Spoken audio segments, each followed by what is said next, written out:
All right, let's go to Dan in Cedar Rapids, Iowa. Dan, the man, what's up? Hi, John. Thanks for taking my call. Really looking forward to talking with you. A little nervous also. Hey, I'm nervous too, man. I get nervous all the time, so it's all good. So how can I help, brother? So a couple weeks ago, my dad was diagnosed with liver cancer. Oh, hold on. Stop. Can we just say that sucks? Yeah.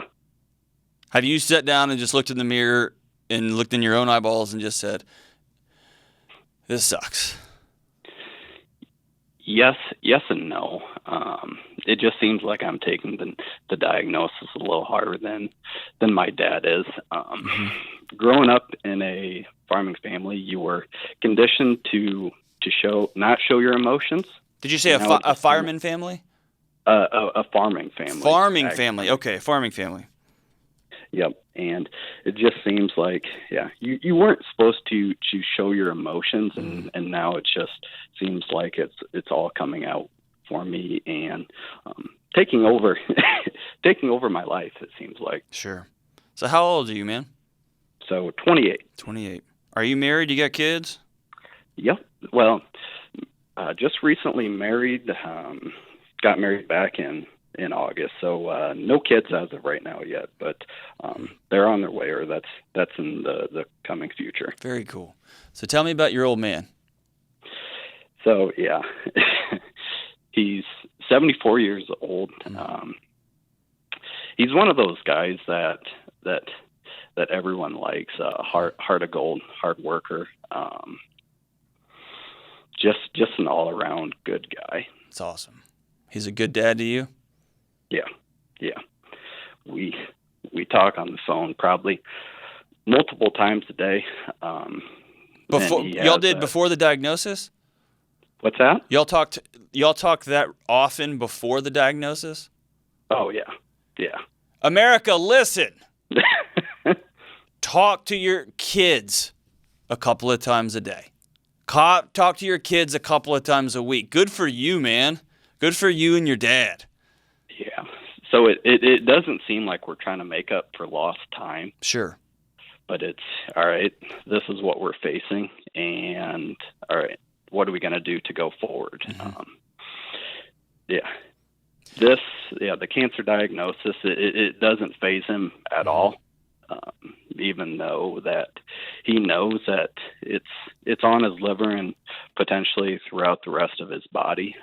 Hey, let me tell you a secret about dads. It absolutely phases him. It absolutely terrifies him. It absolutely breaks his heart. Okay? Don't for 1 second let that Iowa farmer, the guy that just puts on his Carhartts and his overalls and gets back in the tractor every day, don't let that stoic face trick you. He's already thinking about how much he's going to miss you, how much he's going to miss his wife. He's hoping he gets to see a grandkid. Trust me, it does faze him, okay? And the reason that's important for you to know is because right now you probably feel crazy, don't you? Mm-hmm. Because he's just plugging along as though it's another Wednesday, as though it's another Friday, as though it's another Sunday, and you just want to scream out, dude, you've got cancer, right? Mm-hmm. Is that fair? Yeah, no, that's fair. And so trust me when I tell you it phases him. Now, he may be a little more clinical about it.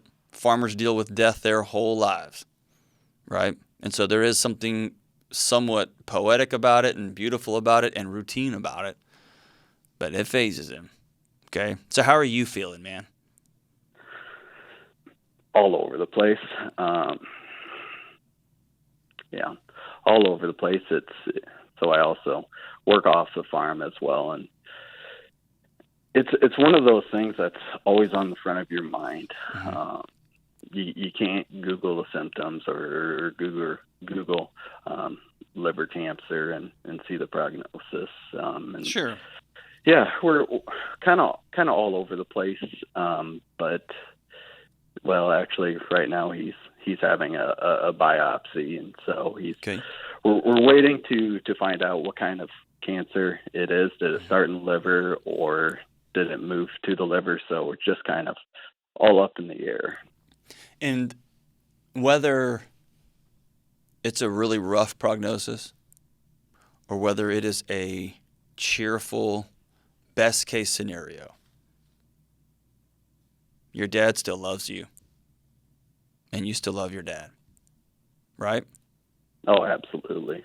And whether you've got 6 months left with him or 16 years left with him, that won't change. What will change is whether you want to lean into those last few moments and love him recklessly, leave nothing unsaid, no hug ungiven, or whether you want to lean into the remaining time, again, whether it's 16 years or 6 months, you want to lean into that time cautiously, as though he's fragile, as though you don't want to say the wrong thing or hug too tightly, or. What you have here, man, is something that very few people have anymore, and that is a ironclad, deep-rooted relationship between a father and a son, where they talk to one another. It's not imaginary. It's not pretend. You all do hard work together outside with your hands.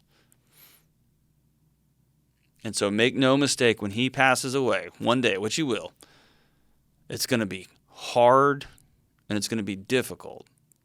And he's also going to have raised you to be strong and resilient and heartbroken and strong and resilient and sad and all those things together again and again and over, right? Mm-hmm. And so if you could say anything to your old man right now, he was sitting across from you and we taped his mouth shut. So he couldn't go, oh. So he couldn't say anything. What would you tell him? Oh, that's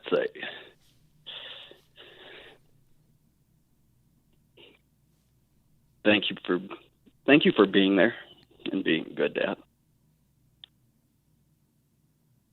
I can think of few things in the world I'd rather hear than my son look me in the eye and say, hey, you were a good dad. And he'd probably rip that tape off and say, I don't know what you're talking about, the worst stuff. I still am a good dad, right? Yeah. So here's what's coming for you. A lot of feelings, all of which are valid, not all of which are true. Okay?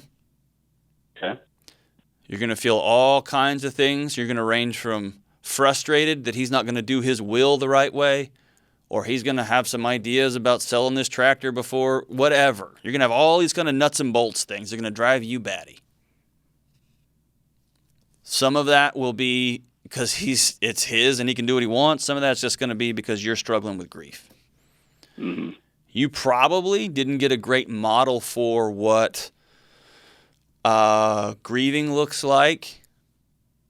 You probably didn't get a great model for what vulnerability and feelings look like. And so I want you to lean heavily into your new marriage, and I want you to tonight tell your wife, I'm going to start practicing something I've never done before, and that is I'm going to tell you how I feel. And it's not always true, and it's not always correct, but I'm just going to practice doing this. And she'll say, okay, great. And then it's going to be weird for both of you because she married an Iowa farmer knowing what she got, right? And so you're changing the game for everybody, right? Mm-hmm. But something you could give to your children, something you could give to your wife is something that few of us know how to do, which is be vulnerable and be honest. Sit in our feelings, but don't bathe in them, right? They don't become us. But we experience them, and then we move on because they lie to us. They're not always truthful. And then you can go be fully present with your dad, not speaking of him in the past tense, but sitting right there with him when he gets whatever diagnosis he's going to get. Yeah. Right? Yeah. Is your mom still around? Oh, yeah. Yeah. Yeah, Mom's still around. Luckily, Mom just retired back in beginning of October, so she can go through this entire process with him. And it's a little different with COVID because you can't go and see him Right. because you don't want him to be battling be battling two fronts. That's right. So I want you to make a plan for this weekend. And I want you to write your dad a letter that tells him what he's meant to you. And I want this to be before the diagnosis comes out. And that way, you're not writing him a goodbye letter. You're not writing him a praise God letter. You're just writing him a letter between father and son that just says, thank you so much for being my dad. You did a great job. And here's the thing. Over the next few months, regardless of what happens, that letter's going to turn into gold for him. He'll go back to it. He'll go back to it. He'll go back to it. And then as the weeks and months progress, I want you to be direct with him. How are you feeling today? How's the chemotherapy going? How's my old man doing? Are you scared? I'm scared. Hey, new wife, I woke up today and I was scared for my dad. I was scared about the future of the farm. Can we just hug for a minute?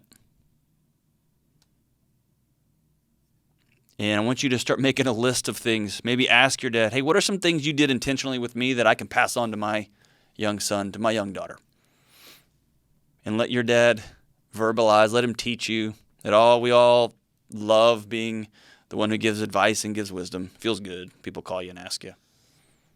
But cherish every moment. Let no hug go unhugged. Let no words go unsaid. You were given one of the greatest gifts a person could ever get, which is a lovely, present father. Good for you. What a blessing. We'll be thinking about you during this time. I do want you to shoot me a note back about what the diagnosis is, what the prognosis is. And then keep checking back in with us, and we'll continue to tell your story on the air because you're a gift, Dan. Your dad's a gift, and we want to honor him in these upcoming months and hopefully upcoming years. Thank you so much for the call.